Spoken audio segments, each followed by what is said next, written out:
Witam Was, moi drodzy, z premiery. Tym razem kolejna premiera marki chińskiej. Tym razem marka Chery, sprzedająca się naprawdę w dosyć dużym wolumenie za granicą. Sprzedająca się w 110 krajach, a teraz w tym momencie wchodząca też na rynek polski z dwoma modelami przeznaczonymi dla rodziny. Tigo 7 oraz Tigo 8. Chciałbym Wam w dzisiejszym materiale pokazać, jak wygląda taki event trochę od środka oraz, co najważniejsze, jak wyglądają nowe samochody za rozsądną cenę od kolejnej chińskiej marki, która będzie dostępna w Polsce. Chery oficjalnie wchodzi do Polski. Kolejny importer, kolejna marka, która się pojawi w Polsce, oczywiście spod ręki Chińczyków, ale dosyć konkretnych Chińczyków, którzy produkują dosyć sporo elementów także do europejskich marek. Sprzedają już dosyć długo i sprzedają także dosyć dużo modeli, bo w ostatnim roku sprzedali prawie 2,5 miliona egzemplarzy, jeśli chodzi o swoje samochody, i są dostępni w ponad 110 krajach. A teraz w tym momencie też pojawią się w Polsce.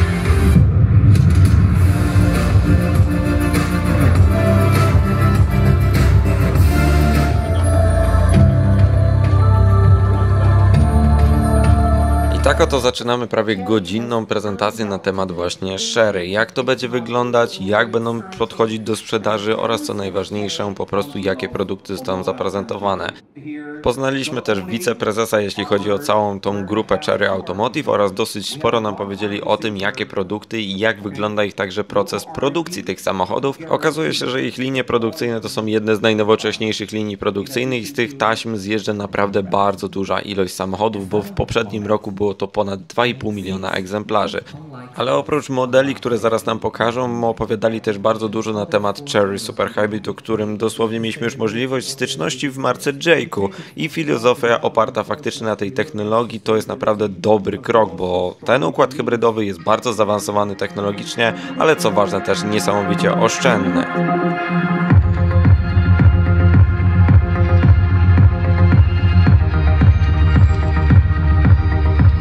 No i jak to w przypadku Chińczyków, musi być konkretne show, jeśli chodzi o prezentację.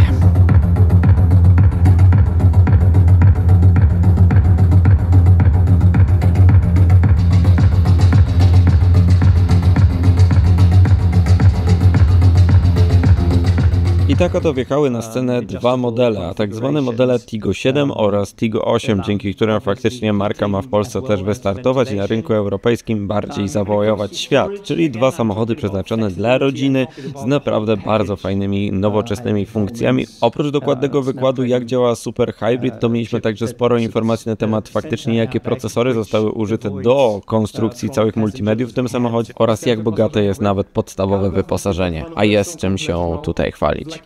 No i co najważniejsze, ceny. Główny dyrektor sprzedaży pokazał nam także cenniki tych samochodów i samochody, które zaczynają się od 120 paru tysięcy złotych i za wersję Super Hybrid nie zapłacicie więcej jak 160 parę tysięcy, a za ósemkę maksymalnie wyposażoną mamy tutaj w kwocie okolicy 180 paru tysięcy złotych. Może robić to naprawdę bardzo przyjemne wrażenie, w szczególności po prostu, że w tych samochodach jest dużo wyposażenia na start. Oczywiście za 159 900. I co ważne, zostały też pokazane możliwości, jeśli chodzi o zakup tego samochodu. Zakupicie go praktycznie w całej Polsce i do końca roku ma się pojawić aż 25 punktów sprzedażowych.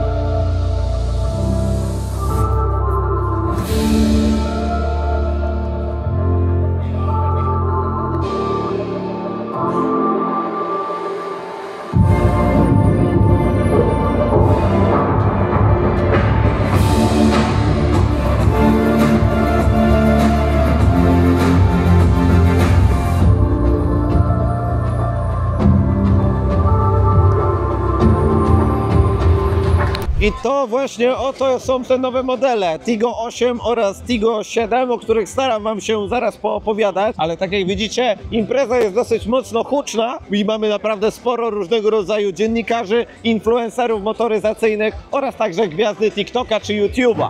Tigo 8, samochód przeznaczony dla większej rodziny, bardziej luksusowy, bardziej biznesowy, stworzony pod tym, żeby był lepiej wykończony w środku, ale wyglądowo z zewnątrz są bardzo mocno identyczne razem właśnie z 7, że paleta kolorystyczna w przypadku tych aut jest też dosyć szeroka i fajnie wyglądająca. Zobaczcie na ten zielony kolor, który bardzo ładnie się mieni, no i też ten przód, grill, który jest typowo taki przedstawicielem chińskich samochodów, dosyć dużo elementów odblaskujących i nowe logo, które możecie się już przyzwyczajać, czyli logo marki Chery. Sherry. Nowoczesne światła napisane LED High Performance, czyli mamy tutaj światła projekcyjne LEDowe, ale nie wiadomo, czy są to światła matrycowe. To dla Was sprawdzimy w momencie, jak ten samochód faktycznie pojawi się już u nas w redakcji. Do tego faktycznie koła, które są dosyć pokaźne, bo mamy tutaj 18 lub 19-calowe koła i które dosyć mocno nawiązują, powiedzmy, nawet do stylistyki Mercedesa. Bardzo ładne, nowoczesne i to wszystko jest połączone z rozsądnymi gabarytami. 4,7 metra. Ósemka jest dłuższa raptem okolice 20 cm, ale co ważne, rozstaw osi pozostał na tej samej formie, dzięki czemu wnętrza są bardzo przyjemnie zaprojektowane i tego miejsca też jest sporo. No i 18,5 cm prześwitu i możliwy napęd 4x4, bo mamy wersję Super Hybrid oraz wersję benzynową. Ej, moi drodzy, to wygląda luksusowo. Zobaczcie na ten LED bar, na to podkreślenie tymi światłami. Marka Chery oczywiście musi podpisać swój produkt. Schodząc sobie delikatnie niżej, jestem naprawdę zdumiony, jak to dobrze wygląda, bo nie mamy tutaj żadnej ściemy. Mamy 4 końcówki układu wydechowego, a jest to wersja zwykła, benzynowa. Nie jest to wersja Super Hybrid, ale wygląda to naprawdę świetnie. Widać, że jest trochę bardziej offroadowo, ale ja jestem pozytywnie zaskoczony. Całość tego projektu, powiedzmy, jest inspirowana naszymi europejskimi samochodami, ale nie zmienia to faktu, że to wygląda dosyć oryginalnie i możecie się wyróżnić nawet takim samochodem za rozsądny budżet. Moi drodzy, ósemka to ma być samochód bardziej premium, bardziej luksusowy i szczerze powiedziawszy można o tym powiedzieć, że jest bardziej luksusowy. Wszystkie materiały, które są tutaj zrealizowane, są naprawdę miękkie i przyjemne w dotyku. Chery się chwali 80% miękkiego wykończenia i co ważne, deska, która tutaj jest zastosowana, jest z prawdziwych, naturalnych materiałów. Mamy podświetlenie ambientowe, dwa duże ekrany, które dostarczają nam oczywiście informacji na temat jazdy oraz duży ekran multimedialny, który ma 15,6 cala, dosłownie niczym w Waszym MacBooku. Mamy tu też sterowanie klimatyzacją, dwie ładowarki indukcyjne o maksymalnej mocy 50 W wraz z chłodzeniem aktywnym, ale ogólnie samo wrażenie jest dosyć podobne do tego, co możecie zobaczyć w przypadku modeli Omody, bo jednak jest to dosyć zbliżone wnętrze, bo w końcu jest to ta sama grupa. Bardzo ładnie zrealizowany tunel środkowy, materiały, które nie są w końcu piano black i co ciekawe, mamy taki bardzo ciekawy wybierak do trybów jazdy, czy także do trybu elektrycznego bądź hybrydowego i szybkie skróty do systemu klimatyzacji, a reszta elementów jest dosłownie zbliżona do tego, co znamy z Omody czy Jake'u. Elementem, który na pewno warto wspomnieć, to jest także okno panoramiczne, które ma ponad 1 m² powierzchni, dzięki czemu faktycznie w tym wnętrzu jest o wiele jaśniej i o wiele przyjemniej. A ostatnim elementem, którym się chwali producent, to są fotele typu Queen. Tak, fotel typu Queen, który mamy tutaj zrealizowany, ma możliwość regulacji elektrycznej w kilkunastu możliwych kierunkach i jest bardzo wygodnym fotelem. Jest fotelem podgrzewanym oraz wentylowanym trójstopniowo i wykończonym za pomocą skóry oraz mikrofibry, która jest bardzo przyjemna w dotyku. Chińskie samochody dosyć często mają ukryte funkcje, jeśli chodzi o fotele i w przypadku tego fotela też tak jest, bo możemy sobie tutaj dosłownie odpalić tryby masażu typu fala, kocia łapa, krzyż, relaks oraz skok, ale dodatkowo możemy sobie wyregulować ten fotel za pomocą tutaj podnóżka. Patrzcie na to, takie elementy najczęściej są tylko i wyłącznie właśnie w chińskich samochodach. Mogę sobie odsunąć fotel i wysunąć sobie dosłownie podnóżek pod nogi, tak żeby na dłuższej trasie mieć jeszcze wygodniej. Dlatego ten fotel nazywa się Queen, bo jest stworzony dosłownie dla Waszej Passenger Princess. Ósemka, moi drodzy, to ma być rodzinny samochód i przestrzeni tutaj, zobaczcie, w ogóle nie brakuje. Duży rozstaw osi daje sporą możliwość tutaj organizacji wnętrza. Zobaczcie, że ja mam dosyć sporo przestrzeni na nogi, nad głową też jest sporo oraz co ważne, jest tu przyjemnie szeroko. Mamy podgrzewane fotele, mamy nawiewy, a nawet i mamy możliwość sterowania fotelem po prawej stronie, tak żeby dosłownie było jeszcze wygodniej. Dodatkowo na środku duży podłokietnik, 2 miejsca na kubeczki i co ważne, ten samochód nie jest tylko 5-osobowy, bo jest także i 7-osobowy. No, ósemka ma także konkretny bagażnik. W 5-osobowej opcji macie 889 litrów pojemności bagażnika, aż nawet do 2000 litrów po rozłożeniu foteli. Ten samochód jest też 7-osobową wersją, więc możecie sobie tutaj przewozić więcej niż 5 osób, co jest fajnym elementem, a po rozłożeniu maksymalnie wszystkich foteli zostaje Wam jakieś 130 parę litrów pojemności bagażnika. Za rozsądną cenę okolicy 160 000 złotych daje to naprawdę szereg możliwości i co najważniejsze sporą kubaturę, w szczególności właśnie pod kątem rodziny. Elektrycznie zamykane klapa to już raczej jest dosłownie, powiedzmy, standard. Moi drodzy, jeśli chodzi o Tigo 7 oraz Tigo 8, jest dosyć zbieżna gama silnikowa, praktycznie identyczna i dosyć podobna do tego, co wam opowiadałem w przypadku na przykład o Mody oraz Jayku, bo to są dosłownie te same silniki, a pod maską możecie zobaczyć wielkie nic, a tak naprawdę jeden wielki plastik, chociaż na szczęście pod tym plastikiem w tym przypadku mamy układ hybrydowy, bo jest tutaj oczywiście układ hybrydowy tak zwany Super Hybrid o mocy 279 koni i niskim spalaniu oraz dużej baterii, tam okolice 18,6 kWh, co pozwala oczywiście przejechać sensowny dystans także na prądzie, ale oprócz układu hybrydowego jest też dostępna wersja z podstawowym silnikiem benzynowym o mocy 147 koni. Macie formę dla bardziej tradycjonalnych użytkowników, czyli wersję benzynową oraz dla tych, którzy chcą poszukać większej oszczędności przy spalaniu i wybiorą sobie wersję właśnie z układem typu Super Hybrid. I w przypadku 7 oraz 8 obydwa te układy są dosłownie identyczne. 7 i 8 w wersji Super Hybrid przez to, że są pluginami, mają bardzo fajną funkcjonalność, która została zaczerpnięta bezpośrednio z samochodu elektrycznego, czyli możliwość korzystania z naszej baterii typu plugin dosłownie jak z powerbanka. Podłączamy sobie przewód oraz następnie takim przewodem ja dosłownie mogę sobie tutaj mieć mały kemping, czyli tak zwana funkcja Vehicle to Load, czyli V2L umożliwia mi to, że mogę podłączyć dosłownie bezpośrednio do samochodu przedłużacz, z którego mam dwa gniazdka 230V, porty USB-A oraz USB-C i dosłownie mogę sobie naładować nasz głośnik, telefon, laptopa czy nawet zasilić projektor w momencie, kiedy bym chciał zostać na dłuższy okres na kempingu. Fajna funkcja, bo w końcu wykorzystujemy układ hybrydowy nie tylko do jazdy, ale także i na przykład do możliwości zasilenia czegokolwiek innego z tego akumulatora. A tak, moi drodzy, wygląda układ Super Hybrid rozłożony. Mamy tutaj ten silnik spalinowy, silnik elektryczny, który naprawdę ma sporą ilość technologii oraz nie jest prostą konstrukcją i dodatkowo bateria, która jest tutaj zamontowana 18,6 kWh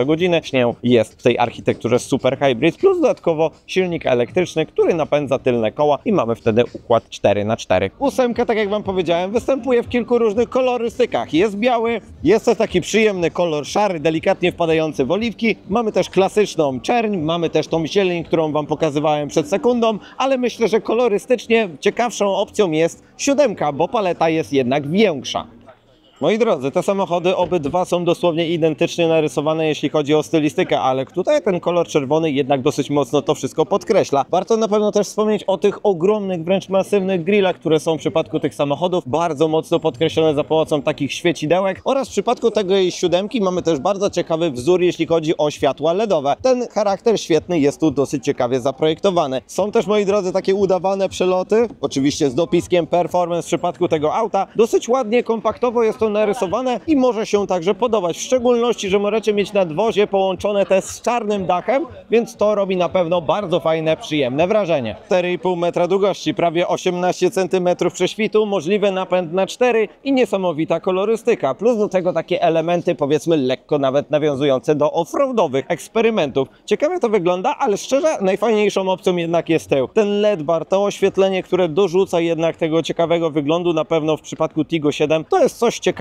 co może przykuwać oczywiście wzrok. Delikatnie wydłużony spoiler w tych najwyższych wersjach wyposażenia ma nadawać trochę charakter sportowego elementu. Ten pływający tylny słupek, który bardzo fajnie został tutaj wkomponowany za pomocą listwy chromowej oraz dosłownie tego tutaj wyciemnienia za pomocą szyby. Trochę zabieg znany z dosłownie marek premium takich jak Lexus. 7 nie oznacza mniejszych rozmiarów, bo zobaczcie na to, że tutaj w tej kabinie też jest przestronnie i wygodnie. Materiały może są troszeczkę gorsze, ale nadal na wysokim poziomie. Ta deska rozdzielcza jest wykończona z przyjemnych materiałów. Mamy system nagłośnienia Sony, który ma 16 głośników. Jest head-up display oraz, co ciekawe, mamy dosłownie te same ekrany, jakie są stosowane w przypadku Omody czy Jayku, czyli mamy dwa duże 12, jak nie 13-calowe wyświetlacze na środku oraz ten dla kierowcy. Kierownica, projekt delikatnie ścięty, wygodny, przyjemny do jazdy na dłuższych trasach, ale zobaczcie też na wykończenie tutaj. Przyjemny kawałek skóry przeszyty nitką oraz, co ciekawe, nie mamy tutaj żadnego piano black, co jest fajnym elementem. Ozdobnym elementem na pewno jest kryształowa gałka z dosłownie takimi srebrnymi elementami w środku. Robi to niemałe wrażenie. Fotele są bardziej usportowione, wygodny, w miarę komfortowy wygląd. Myślę, że będzie się sprawdzać też na dłuższej trasie oraz połączone to z taką białą kedrą, która dosłownie podkreśla wygląd. Wykończenie i wykonanie tego wszystkiego, jeśli chodzi o Chińczyków, uważam, że jest naprawdę fajnym elementem, bo po prostu starają się, żeby te elementy były wszystkie jakościowe, bo nawet pojawił się tu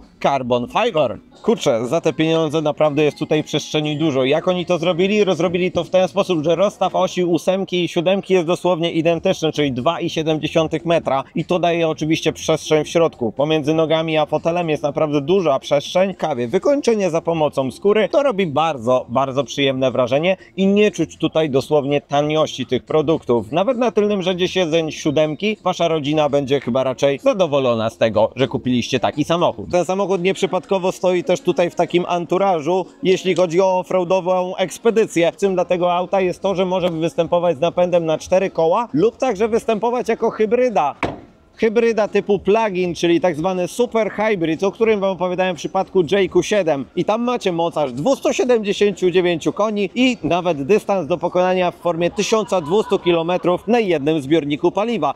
Koła, prześwit, okolicę 18,5 cm prześwitu oraz 19-calowe felgi, które tak jak widzicie mają polerowane ranty. 8 jest też trochę inny. Tutaj w tym przypadku mamy 18-calowe koło, ale w tym przypadku już mamy 19-calowe obręcze, które są większe. I co ciekawe, te samochody wyjeżdżają na bardzo fajnych oponach marki Kumho. Elektrycznie otwierany bagażnik, co prawda może nie tak duży jak w przypadku tego większego modelu 8, ale mamy tutaj 500 litrów pojemności bagażnika i tak jak możecie zobaczyć, jest podwójna podłoga i jest także oświetlenie LEDowe, więc wygląda to naprawdę całkiem ciekawie. Za takie pieniądze to naprawdę robi się dosyć ciekawa propozycja. O jednej opcji na pewno muszę wam też wspomnieć, że te samochody będą bardzo fajnie finansowo przygotowane ze względu na to, że Santander Bank ma odpowiednie raty przygotowane na te auta oraz co ciekawe, jak to w przypadku chińskich samochodów, dosyć mocno teraz chcą angażować także ubezpieczenia. Tak, towarzystwa ubezpieczeniowe są w stanie te samochody ubezpieczyć w pierwszym roku za dosłownie symboliczną złotówkę, co myślę też będzie fajną formą, jeśli chodzi o te samochody w momencie, kiedy kosztują faktycznie 120, 130, 140. I mały detal, który zauważyłem, to jest to, że przez te felgi prześwituje tak samo jak w przypadku JQ czerwony zacisk hamulcowy. Będzie sportowo. I tak oto, moi drodzy, to wygląda Tigo 7 oraz Tigo 8 i taki przyjemny mały kemping mi tutaj rozstawili, gdzie mogę sobie dosłownie usiąść i wam opowiedzieć trochę o cenach. Jeśli chodzi o Tigo 7, kosztuje od 124 000 zł, czyli ten mniejszy kompaktowy SUV to jest naprawdę rozsądna kwota. Dobrze wyposażone wersje to jest okolice 150-160 tysięcy złotych. Oczywiście wszystko też się rozgrywa ze względu także na napęd. Albo wybieracie spalinówkę, albo wybieracie super hybrid, który jest oczywiście trochę droższy. W przypadku Tigo 8 ceny są już oczywiście większe, bo jest to bardziej premium crossover, premium SUV, który niestety jest trochę droższy. Podstawowa wersja, jeśli chodzi o Tigo 8, kosztuje okolice 134 000 zł, ale oczywiście bierzmy pod uwagę, że te samochody raczej kupuje się w pewnych wersjach wyposażenia i najwyżej wyceniona wersja w cenniku z układem hybrydowym to jest okolice 180 000 zł za 280 koni za układ, jeśli chodzi o plugina, więc wygląda to naprawdę dosyć ciekawie. Stylistyka też jest całkiem niezła oraz oczywiście bariery w środku, ale co najważniejsze, materiały i jakość to jest chyba to, co najfajniejsze jest w przypadku tego auta. Resztę będziemy sprawdzać w momencie, kiedy te samochody przyjadą do nas do redakcji. Wtedy zajrzymy im dosłownie w każdy możliwy szczegół. Ja dziękuję wam serdecznie za obejrzenie tego materiału. Czas się zbierać i widzimy się w kolejnym Motookiem. Więc do zobaczenia. Na razie. Cześć, hej. Ale chwila. Nie zapomnij jeszcze oczywiście o subskrypcji, bo jest was już ponad 10 000.